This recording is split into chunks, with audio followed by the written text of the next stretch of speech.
632 CE, the Prophet Muhammad, peace be upon him, had just passed away. Shock swept across Arabia. Grief turned to confusion, and then rebellion.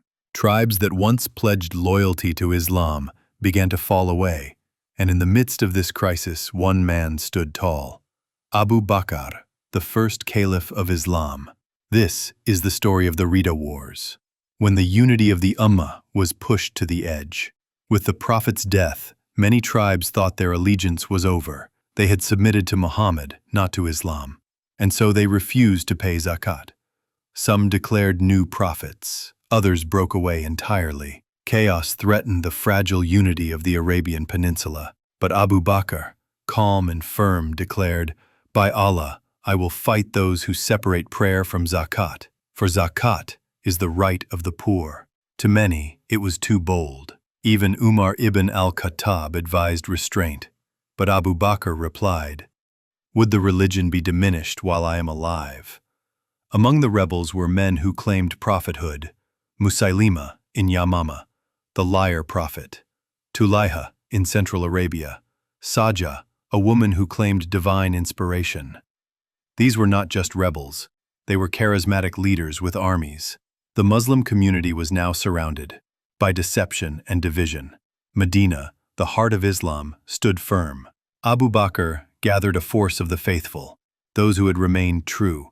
He sent out 11 simultaneous expeditions to every corner of Arabia. From Usama ibn Zayd's army, which had been prepared before the Prophet's death, to fierce generals like Khalid ibn al-Walid, the sword of Allah, who would become central to these waymaces. Campaigns, the mission was clear: bring back the unity of Islam, or die trying. Each rebel tribe faced fierce resistance.